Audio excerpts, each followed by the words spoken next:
खुलुमबाय गोजोन फुंबिलि गासै खौरां नायगिरिफोरखौ बरायबाय लोगोसे चेनेलखौ साबस्क्राइब खालामगोन होननानै आं साफ्रोम नायगिरिफोरखौ आसा खालामबाय। दानिया फैदो खौरांखौ जागायदिनि। सासे बर' बिमानि मेगनाव मोदै गहपुर हालामनि सिङाव थानाय गरायमारि गामिनि थागिबि थिंगिनि बसुमतारी मुंनि सासे आइजोनि असे फिसाज्ला सबिन्द्र बसुमतारीया बे समाव गोमानानै दङ होननानै खौरां बिजोंनि गेजेरजों मोनथिनो मोननाय जादों। थारैनो नंगौ, जोंनि बर' हारियाव गुबुन जायगायाव खामानि मावनो थांना गोमानाय जाथाया खनले खनले जाफ्लेनायखौ जों खौरां बिजोंनि गेजेरजों नुनो मोनो। गावनि आंगो बिमाया फिसाज्लाखौ फैफिनजानो लुबैदों आरो रायजो राजाफोरखौबो बबेयावबाफोर गावनि फिसाज्लाखौ नुसनबायोब्ला खोन्थाहरनो थाखाय दुखुथिया बिमाया खावलायहरदों। गोमानाय सुबुंनि मबाइल नम्बराव फोनांजाब खालामनो हायाखै होननानैबो दुखुथिया बिमाया खौरां बिजोंनि गेजेरजों फोरमायथिदों। गारि सालायनो होनना न'निफ्राय थांदोंमोन, नाथाय दिनैसिम 3 बोसोर खावसे बारलांबाय न' फारसे गिदिंनानै फैफिनाखै। बेनिखायनो दुखुथिया बिमाया सोरबाफोर बहाबाफोर नुसनबायोब्ला 9707504991 जानबुं नम्बराव खोन्थाहरनो थाखाय खावलायहरदों। बनसुआ असमिया रावनि हांखोखौ गोसोम खालिजों खोमोरनायखौ दोनथ'बाय। आसाम आयेन आफादनि लग'आव थानाय बर' रावखौ खोमोरनो थांखि लानाय लोगोसे सिङाव थानाय माखासे बर' रावजों लिरनाय नेरसोनफोरखौ बोखारनाय थांखिखौ गोख्रों बेरेखा खालामना थांनाय सानखालि क'क्राझाराव असमिया रावनि हांखोजों लिरनाय दखान गलाफोरनि बेनारफोरखौ गोसोम खालिजों खोमोरनायखौ जों खौरां बिजोङाव नुनो मोन्दोंमोन।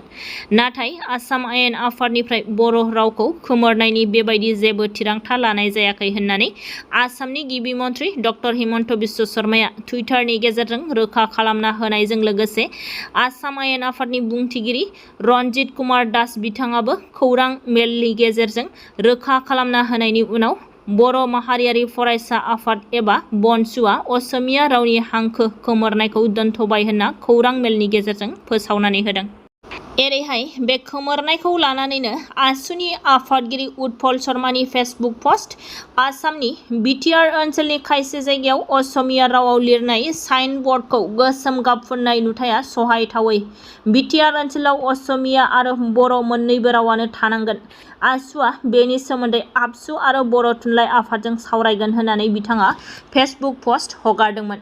लोगोसे गोरोन्थि बुजिलायनानै जाहाथे रावारि दावराव दावसिनि महर लानो हाया, बेनि थाखाय गिबि मन्थ्रि आरो बिटिआरनि गाहाय खुंगिरि हाग्रामा महिलारिखौबो बे बिथिङाव गोख्रै मोजां राहा लानो खावलायहरदों। सासे आइजोनि खौरां हरनो हायोब्ला 10,000 बान्था। खनले खनले जों आइजोफोर खारनायनि खौरांखौ खोनानो मोनबाय थायो। बे खेबाव सासे आइजोआ गावनि न'नि गारि ड्राइभारजोंनो खारनायनि अजद। क'क्राझारनि सिङाव थानाय दतमानि गोमखांफुरि गामिनि गणेश ब्रह्म मुंनि सासे सुबुङा गावनि बिसि अनसुलि दैमारिखौ गावनिनो ड्राइभार तुतु दैमारि मुंनि सुबुङा लानानै खारखोमा लांनायनि अजद होदों। बिथाङा बे खौरांखौ खौरां बिजोङाव फोसावदिंना होदों। लोगोसे बबेयावबाफोर सोरबाफोर बिसोर सानैखौबो नुसनबायोब्ला 7086270888 जानबुं नम्बराव खौरां हरनो खावलायदों आरो जाय बिथाङा बेनि खौरां हरनो हागोन बै बिथांनो 10,000 रां बान्था होगोन होननानैबो फोसावनानै होदों। एफिडिसिएलनो हा हगारनो निगिरनायनि सायाव गोख्रों फिनजाथाय। थांनाय माखासे सान सिगां मालगाव रेभिनिउआव आदानिनि एफिडिसिएल गायसननो निगिरनाय बाथ्राखौ बिटिसिनि चिफ हाग्रामा महिलारिया फोरमायथिना होदोंमोन आरो बेवहाय थानाय गुबुन हारिनि सुबुंफोरखौ गुबुन जायगायाव हा होगोन होनना खोनानो मोन्दोंमोन। नाथाय बे खेबाव बिसोरखौ ट्राइबेल बेल्ट एन्ड ब्लकआवसो दोननो थांखि लादों होनना मोनथिनो मोन्दों, जायखौ मालगामिजों लोगोसे खाथि खालानि गामिनि बर' सुबुंफोरा गोख्रों हेंथा होदों। ट्राइबेल बेल्ट एन्ड ब्लकआव दोननो निगिरनायखौ गनायना लानो हायाखै।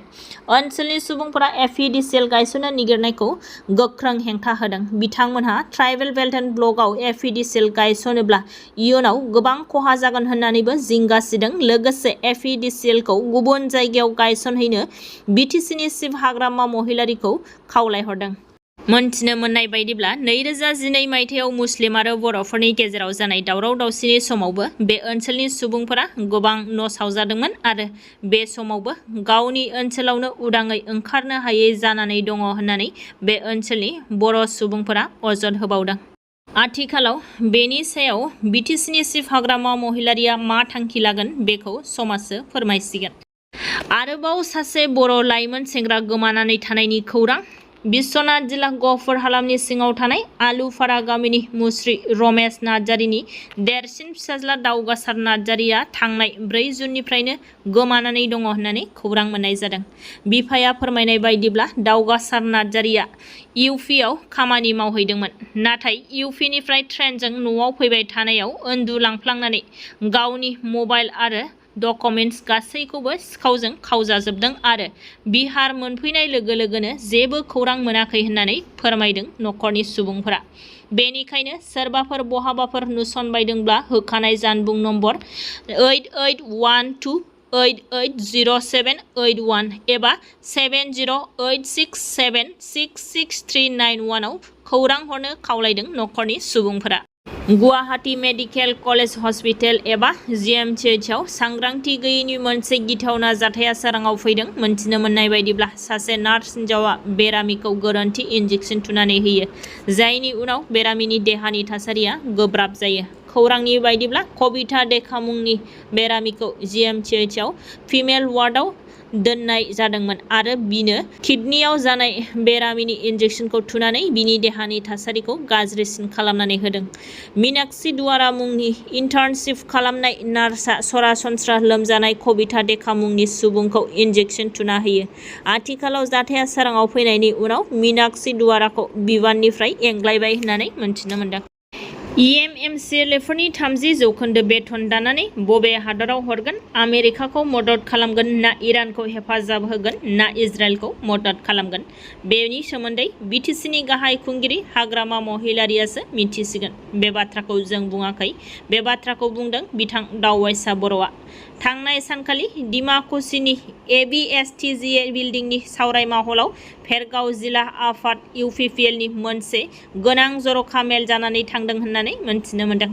बे मेलाव इउपिपिएलनि गायसनगिरि आफादगिरि थामहिनबा आसामनि बारग' केबिनेट मन्थ्रि इउजि ब्रह्मआबो बाहागो लाना दोलोनि इयुन मावनो गोनां बिथांखिनि सायाव गुवारै सावरायलायो आरो खौरांगिरिफोरनि सिगाङाव आथिखाल सरकारनि सायावबो फिनजाथाय होयो होननानै मोनथिनो मोनदों। लोगोसेनो इउपिपिएल दोलोनि एमसिएलए दावबायसा बर'आबो बाहागो लाना गोनांथार फिनजाथाय होदों। गुवाहाटी फानबाजार पुलिसनि मोनसे गेदेर जाफुंसारनाय 2 नं रेलगेटआव गुवाहाटी नोगोरमानि फानबाजार पुलिसआ 3 ड्राग्स फालांगिरिखौ हमनो मोनदों होननानै मोनथिनो मोनदों। हमजानायफोरानो जादों गसाइगावनि गकुल सरकार, माजिरुम बेगम आरो हाजोनि रमेशा खातुन।